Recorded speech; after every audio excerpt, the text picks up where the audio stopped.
a political issue. He demands recognition, respect, human rights, and he rallies a large group of people. And there are violent clashes between him and police, his group and ordinary people, no matter what. It's black against white, yellows against green, doesn't matter where the division line goes. As long as this group come into antagonistic clash, sometimes militantly, sometimes with firearms, that is destabilization process. The sleepers, many of whom are simply KGB agents, become leaders of the process of destabilization. Doesn't mean that Comrade Andropov sends Comrade Ivanov to the United States. The person who takes care is already here. He is a respected citizen of the United States. Sometimes he gets money from various foundations for his legitimate struggle for, I don't know, human rights, women's rights, kid lib, prison lib, whatever. There are sympathetic Americans who donate their money to him. This stabilization process usually leads directly to the process of crisis.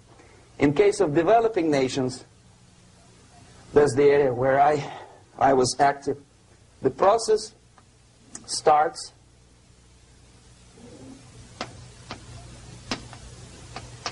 when the legitimate bodies of power, the social structure collapse. It cannot function anymore. So instead, we have artificial body injected into society, such as non-elected committees. You remember I was talking about them here. Social workers who are not elected by people, media who are self-appointed rulers of your opinion, some strange groups which claim that they know how to lead society forward.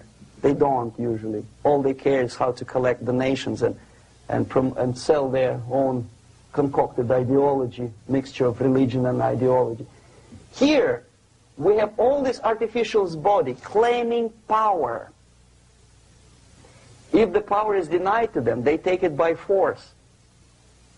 In case of Iran, for example, all of a sudden we have revolutionary committees. What kind of revolution? There was no revolution yet, and yet they had the committees. They were taking power of judgment. They had the power of execution, they had the power of legislation, and that they had the power of judicial. All of them combined in one person, who is half-baked intellectual, sometimes graduated from Harvard University or Berkeley. He comes back to his country and he thinks that he knows the answer to all the social, economical problems. Okay? Crisis is when society cannot function any more productively. It collapses, obviously. That's the word for crisis. So therefore, the population at large is looking for a savior. The religious groups are expecting a messiah to come. The workers say, we have family to feed. Let's have a strong government, maybe socialist government, centralized. When somebody put the employers on their place and let us work. We are sick and tired of going to strike and missing overtime and all that stuff. We need some strong man, strong government, a leader, a savior is needed. Population is sick and tired already. And here we are. We have a savior. Either a foreign nation comes in, or the local group of leftists, Marxists, no matter what they call themselves, Sandinista, a reverend or some sort, Bishop Muzureva, like in Zimbabwe, doesn't matter. A savior comes and says, I will lead you. So we have two alternatives here. Civil war and invasion. Okay? See how it goes? Civil war, we know what it is. Lebanon is the best example. The civil war, which was artificially implanted in Lebanon by injection of force of PLO, Palestinian Liberation Organization. Invasion we have in many other countries like Afghanistan. Name any East European country. It was invaded by the Soviet army. But the result is the same. The next stage is normalization. Normalization is a very ironic word, of course. It is borrowed from 1968 situation in Czechoslovakia, when the Soviet propaganda and after them New York Times declared the country is normalized. The tanks moved into Prague, so there is no more Prague Spring, there is no more violence. Normalization. At that stage, the self-appointed rulers of the society don't need any revolution anymore. They don't need any radicalism anymore. So this is the reverse from destabilization. Basically, it is stabilizing the country by force.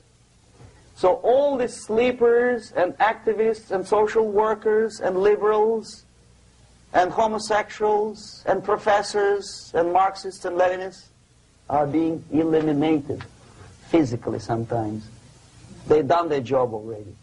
Okay? They are not needed anymore. The new rulers need stability to exploit the nation, to exploit the country, to take advantages of the victory. Okay? So no more revolutionaries, please. And that's exactly what happens in a number of countries. You remember Bangladesh? This is the crisis in which I was instrumental. First they had Mujibur Rahman. In 1971, he was the leader of People's Party, Awami League, with mustache like Stalin. He was in Russia many times. In 5 years, he was shot by his former colleagues, Marxists. He fulfilled his function. In Afghanistan, it happened 3 times. First there was Taraki, then there was Amin, now there's Babrak Karmal. They killed each other successively, one after another. The moment he fulfills his duty, the first one demoralized country, the second destabilized, the third one brought it to crisis. Goodbye, comrades. Babrak Karmal comes from Moscow and put into the seat of power. Same thing happened in Grenada recently. Maurice Bishop, Marxist, was killed by Austin, what's his name, General something, who was also a Marxist. Right? So no more revolutions, please. Normalization now. From now on, no more strikes, no more homosexuals, no more women lib, no more kid lib, no more lib, period. Good, solid, democratic, proletarian freedom. That's it. Now, to reverse this process takes enormous effort. When today, United States had to invade Grenada to reverse the process of subversion. Some people say, boy, this is not good, it's not kosher to invade the beautiful country, island of Grenada. Well, why didn't you stop the process here, when Grenada was just approached by leftists? Why not to prevent Maurice Bishop to come in power in the first place? Did Grenadians want him? Very questionable. They didn't know who was Maurice Bishop in the first place. He came to power by coup d'etat himself. Okay? No, we let the situation develop further and further and further until the crisis and normalization very soon. And then the United States decided to invade country, discovering that the country was absolutely a military base for the Soviet Union. Of course it's a drastic measure. Of course it's a pity that Marine Corps had to lose, what, 17 lives. Very bad. Why not to stop the process before it comes to crisis? Oh, no, intellectuals will not let you. It's interference into domestic affairs. They're very careful not to let American administration to interfere in domestic affairs of Latin American countries. They don't mind Soviet Union interfere in these affairs. Okay. So to reverse this process, from here, it takes only and always military force. No other force on earth can reverse this process at this point. At this point, it does not take military invasion of the United States Army. It takes strong action, like in Chile.